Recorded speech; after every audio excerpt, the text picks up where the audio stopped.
everyone talks about Dallas and Texas markets or like the big hail markets. This is like the mecca for storm restoration because people come up here because the pricing is good. The state we live in fights us tooth and nail on it. You know, Snake Farm said it's 8 shingles, and we're like, you know what, fine, we're going to go out there and attempt to do the 8 shingles, and I tell you what it took, over 30, you know what I mean? But the non-matching states, you're stuck forced to doing the repairability. Being in a matching state now where 97% of 3-tabs just got wiped out, like as a company, if you are not online, if you are not on social media, if you are not virtually knocking doors and trying to generate from Google, from Facebook, Instagram, TikTok, you are a dinosaur, and close up shop now because you're going to get folded. Because that's what I'm doing every day. You know, I'm out here on purpose for a purpose every day, and I'm giving these guys a purpose rather than a paycheck. Oh, hey, oh. You are now tuned in to the best roofing podcast in the world. The Roof Trollz.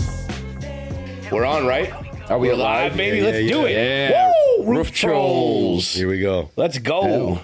Hey, and we're honored to have a special guest with us. We're here at Hook Agency. We've been doing our thing here. And gentleman I met here, 3 or 4 months ago, and he is a social media influencer in the roofing game. His name's Aaron Bethke. You want to tell us a little bit about yourself, Aaron? It's been my second time meeting you, so I don't know that much about you. So tell me all about yourself. Right on, Michael. I appreciate you guys having me come on here. Man, I really watch your show. I get a lot from it. I look up to what you're doing with your employees, so it's truly inspiring. Follow you guys a lot, and everybody that you're involved with is awesome. I mean, awesome. But a little bit about me, man. I started this journey back in 1999 as a brochure hanger. Got given a Jansport bag and 50 cents, and was told when it was empty to go hit the payphone and get picked up. And that's what started my journey. Is somebody put me on the street and told me I could do it. So 1999. How old were you? Because you told me, I'm trying to figure back the math. Early 20s. I'm 43 now. 43. Yeah. Man, Elijah, he's been in the game longer than I have, so we can give him the old people jokes instead of me right now. Yeah. Season for sure. What's a brochure hanger though? What does that It was mean? before they had what was called the canvasser. There was just a pack of brochures, and we just went around and hung them on doors. And I think the owner at the company, Top Gun Roofing, was just hoping that he'd get callbacks off him. So I was just a kid every day, just going around, hanging around 1,000 doors if I could. How much did he pay you an hour? Probably like $5-10 an hour cash. He was paying me $10 cash. Yep. Yeah. No bonuses or anything for anybody who would actually call back on one? Not my first summer. I wasn't that smart yet. Yeah. I was just making a killing, Yeah. Yeah, back then, yeah. I was. I remember I had my first apartment, and I was making $12 an hour. What was that, 2005 or 2006? It's like $12 an hour, but I was balling back then, bro. I had my own apartment and $12 an hour, and I didn't even have to have a car. I worked right across the street. Yeah, I was balling. Different times then. Yeah, I was just a youngster, so I mean that was kind of my first job I really had besides the Dairy Queen. But yeah, I was just out there. That's what got me used to things, just going out there door to door every day. And the next summer, I guess halfway through that summer, he had me, 2-3 months later, I all of a sudden found myself on the properties cleaning up shingles and stuff too. So he's kind of teaching me all that stuff throughout the way. And, the next summer came around, and, that's when I found that I had a little bit more talent than when I started. And that's when I started pitching contingencies. More talent than cleaning up shingles, huh? Yeah, for sure. Have you been contingency like the whole time? Have you ever PA or just all contingency? All. For those listening, so if you're not in the roofing industry, contingency contracts are what the majority of the country use. Very few will go the PA route or are blessed enough to actually have the PA access that we do at Romans. But so contingencies are just we're not going to sugarcoat it. It's just a handshake. You and that homeowner, they agree to let you do the work. Once the insurance proceeds come for the roof replacement, and you agree to get the roof approved through the insurance company, and hopefully everything pans out the way it's supposed to. But obviously, that's a perfect world. Yeah. So, yeah. Quick plug, PA's public adjuster, and we'll give a shout out to our public adjuster, National Adjuster. Public Adjuster. Yo, look, he already knows who he knows everything about us. If you guys are looking for some good stuff, man, don't be afraid to reach out. One of our girls too, Jen, she's like, there was this guy that messaged me, And she's like, and then I saw that he follows all your stuff. And I didn't even ask you. I was like, Aaron. And she was like, yeah. And I was like, good. I was like, good. Because a lot of people will say creepy things to her. I was like, oh, yeah, no, we know Aaron. He's a good dude. I linked up with him through TikTok. So I didn't know you. Like, you did the TikTok whole hook thing and stuff. Yeah. And then I was making content. And then I'm like, oh, this guy's making content too. And then we were both using CapCut. And I'm like, oh, it's nice. These are fun videos. And then it's cool. And then when I started watching you, I started seeing, I thought you were in Ohio for some reason, not Minnesota, but I started watching you and I'm like, oh, he knows Walrack and he knows all those guys and stuff like that. I'm like, oh, it's good people. And then Dan said you were a good guy and stuff. And I saw him mention you a couple times on Facebook. So I was like, all right, cool. Link up with this dude, added him. And then then we got here. They came to me like an hour after being here and they're like, yeah, Aaron Bethke's going to be up here. I'm like, why? He's driving from fucking Ohio? And they're like, no, bro, he's from Minnesota. I'm like, oh. I'm like, yeah, send him in here, dude. It was like a reunion. I don't know if you know Rick Vining. Cool. Yeah, it was pretty neat. Yeah. He was down at setting up his booth at the home show too. Oh, okay, cool. Yeah. I used to work with him, so like, him coming up here and just seeing everybody, and then Tony, Ty, all of us, like we were all from the same spot. So that was really cool seeing them. Did Walrack work there? Where? At you know where? He did. Really? Where? Yeah. Wow, they really, previous employer. They really dropped the ball there. Yeah. Well, he's been with Tony forever. That's why I was thinking him because I don't know how me and him didn't have that conversation when he was on here. I never knew the answer to that. I should have just asked him. I had Tiffany and him together, but I should have just asked him. Yeah, Dan Walrack's a good dude. He's been around a long time.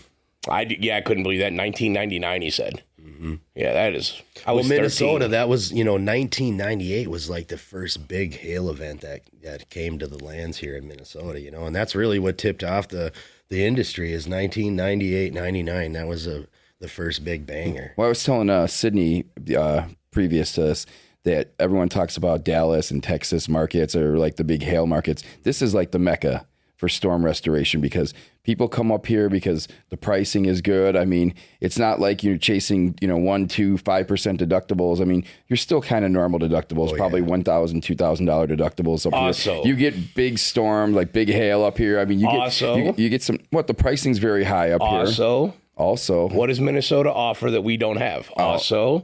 But they have a lot of bad regulations too. Because he thinks because you have a matching state that it makes it easier for you guys. And he downplays it. He thinks that it doesn't play a factor into it. Absolutely. I don't think it's as big of a factor as like you think it is. You're insane. But I understand you have to document. You're more likely to get it denied completely than you are where we can just get fine. repairability. But the state we live in fights us tooth and nail on it. They can't fight.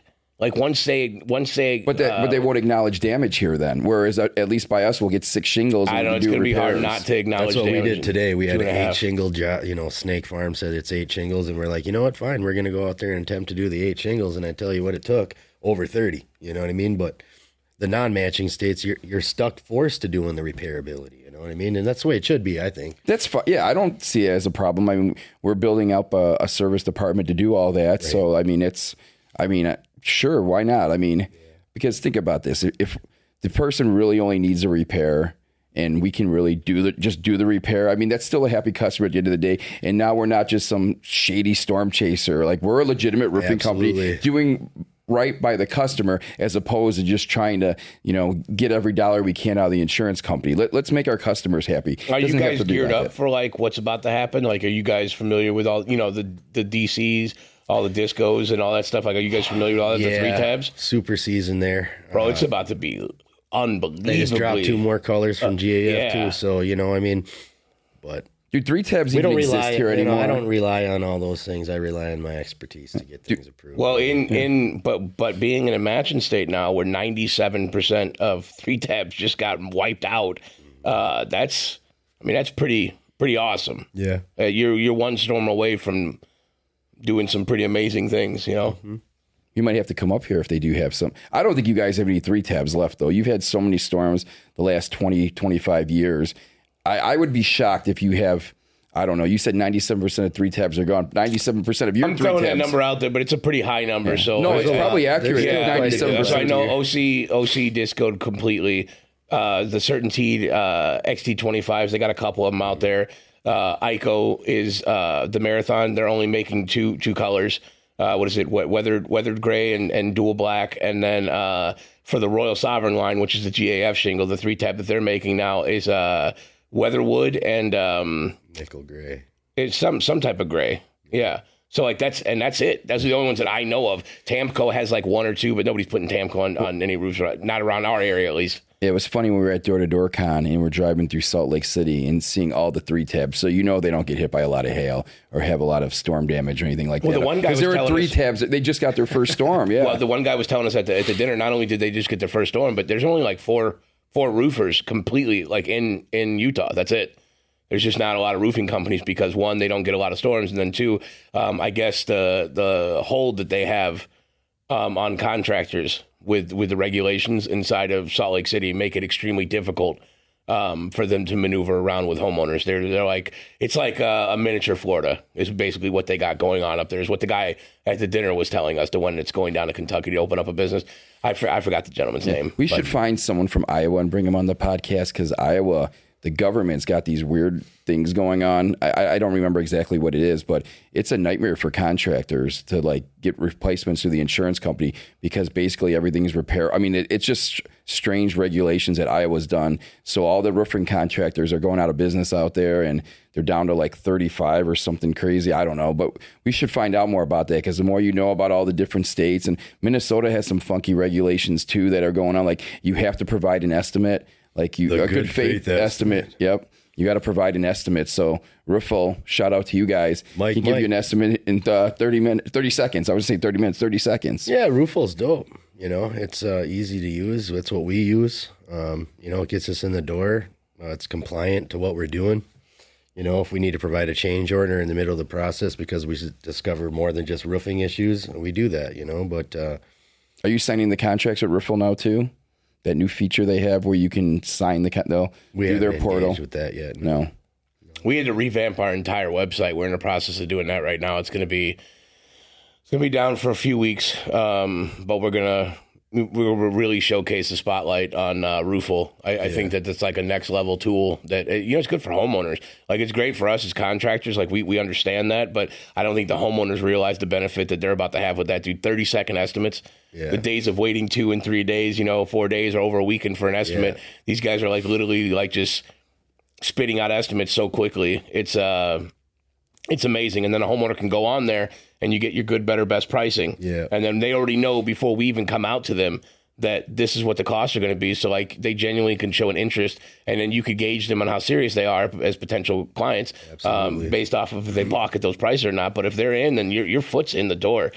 And digital door knocking is just, it is the way of the future, but you got to, Dan Walrack was on here with Tiffany and they were talking about it. Like you have to do both. You still got to knock doors, but then if you're not having an online presence, you're fucking up. I don't know any other way to put it except for that. Yeah. Like as a company, if you are not online, if you are not on social media, if you are not virtually knocking doors and trying to generate from Google, from Facebook, Instagram, TikTok, you are a dinosaur. And close up shop now because you're going to get folded in the next couple of years. It's just going to happen. Yeah, let's get you to jump in and talk about your social media presence because that's really how we know you. I agree with Elijah. I lived a pretty small circled life. I didn't have Facebook. I didn't know what YouTube was unless I needed to fix my car. I didn't know what TikTok was until my daughter brought up, dancing around with grandma one day, doing videos. And I'm like, that's pretty cool. And then that Florida boy thing came out and I gave that a go. And then ever since then, it's just been an aid for me, when I'm out doing my thing with the customer and I'm taking little video feeds here and there and I put something together and I put it up and they're like, oh, that's my house. That's pretty dope. And I'm like, yeah, follow me on my TikTok, And, the one thing that TikTok has done for me, man, is, the following, like these people that send me messages and are like, hey, I really appreciate the stuff that you've been doing. It's helped me do this and that. And I've never had that type of feedback. I've had immediate feedback from my fellows, right? Like me going to the office, my sales manager is like, yeah, great job. But I got people like reaching out all over the place. Just like, yeah, man, keep up the good work. I appreciate what you're doing. And my TikTok, I'm learning lessons on it, man. If you look at my Facebook, you look at my life, it's all NexGen, you know what I mean? But my life, I eat, sleep, breathe NexGen Exteriors, man. They put me in a place to be able to elevate other people. And so I started taking it to as much social media as I possibly can. and I get a lot of feedback from it. And I do the same, I send random messages to other people's TikToks that I, really liked what they said. And I just send random messages. I don't even tell them who I am. I said, hey, I just want you to know that what you're doing is worth it, and keep doing it. And, another thing that I've learned through my Facebook and watching myself is it helps myself. Like I know what I look like now, what I mean? Because I've watched myself behind the lens. And so the more I do my pitches before I go to doors, the more I watch my little videos I'm a big introvert. So being up here on a camera or, all that kind of stuff, I don't like. But now I've been comfortable with that. And it's starting to grow, like Romans. Yeah. You guys did something. And then what you did, and then all the other people are following suit. They're going out there giving their little 60-second things about what we're doing out here in the field. And then that bleeds on to another sales rep. And then, I think it was Jen that works for you. She's like, yeah, I get a lot of calls off my social media. And I'm like, really? Do you? And I bought into it. So I'm like, all right, I'm going to keep doing it too then, but my experience with social media, if you look at my platform, it's all just a bunch of, there's no purpose, right? It's just so far getting used to it is just making. Well, I feel like platforms, like each one of them offers a different uniqueness. And I kind of like it because it's like storytelling almost. So now I'm on Lemon 8. And Lemon 8 is basically just like TikTok, except for a little bit more boring. But what's cool, though, is I'm using Lemon 8 to introduce the team. Yeah. So all my videos are headed the same way. It's all titles like, hey, Jen from Romans, Josh from Romans, Zion from Romans. And then I put the little, because you're only allowed to share 1-minute clips on there. Right. So I put 1-minute clips of them on there. And then TikTok is like all the fun stuff we're doing. Look at the fun those guys are having. Instagram is more educational. Here's the podcast and stuff. Here's what we're doing here. Let me drop some knowledge on you. Facebook's all of our content on Facebook. We'll share everything because it's just a wide platform. And then that's what I'm doing now is navigating through the different platforms. So throwing different things out. And what I think I need to get better at now is different captions and stuff. Because a lot of people are recycling videos. It's just each platform, it's a different title. It's a different discussion. It's a different angle from the same video that you were just watching on another one. Yep. And that it's mastering it. Plus then you got LinkedIn, Twitter, Threads. I'm not that important yet. I'm just playing around with it. But. Well, it's not even about that because you never know. Like you hit on the head, and you don't know. Like you said, you slide in someone's messages, they have no idea who you are. You never know what's going to come out of it. But I could tell you this, and it's why I've been telling my guys. It's why I've been doing more videos for them. And I've been encouraging them to do that because my life changed when I turned those cameras on. I was already doing really well, but when those cameras got flipped on, and then my partners like Mike and Angela and them, and they're like, "Hey man, you got some good ideas. We're gonna get a marketing team in here, Spark Raw, who makes my dreams come to realities." We started putting it out there, and now we're seeing it. It's like, okay, cameras are on, but instead of people laughing or roasting me and stuff like that, and some of them do, but it's more so look what we're doing now. I got guests on my podcast that are reaching out because they like the idea that I'm delivering something to an industry I'm very proud to be a part of, but I'm delivering something that's different and unique than what other people are delivering to it. And that's what our message is here at Roof Trollz, is putting the fun back into roofing. That's why I love you guys, man, because that's what I'm doing every day. I'm out here on purpose for a purpose every day, and I'm giving these guys a purpose rather than a paycheck, and I think you guys are doing that too. It's like, hey, once you guys buy into what this life can do for you, you're going to buy in and love the lifestyle that comes with it. And if we get paid just to go out there every day and meet people and create relationships, man, the freedom in that and the reward that comes with it is incredible, man. I just love it. Yeah, dude, helping people, networking, that shit we do anyway as business owners on an everyday basis, but now you're getting paid to do it. Yeah. And it's like, man, that's really awesome. And then helping people, you're changing lives. Some of the kids that work underneath us would not be in this position, and they've had it a little bit easier than we had going up, and sometimes we lose sight of that as managers. We're like, oh, man, why do I need to do this? I do it all the time with our guys. Why do I need to do this when this is going on, or why do I need to do this when this is going on? And it's like, well, because you didn't have it. That's the reason you need to do it, is because you didn't. How much more successful would you have been had you had the same outlets and the same resources that they did? So it's up on us now to provide those resources so we can see the full potential of everybody. Yeah, I just want to see people retiring from this industry. I've been working in it for over 20 years, and I don't know too many people that have retired from it. I just know people that have sold out, whatever, and moved on and started all over again. But I just want to see the industry great again. This changes, everybody actually investing into doing this as a career than just a part-time job. You know, I agree, man. I'm a door-to-door warrior. That's all I do. I don't have a lot of referrals because I don't have time for them. I just don't ask. But I mean, the reality is, I love what I do. I love working with my team. You guys do a lot of that at Roman, so I really enjoy it, man.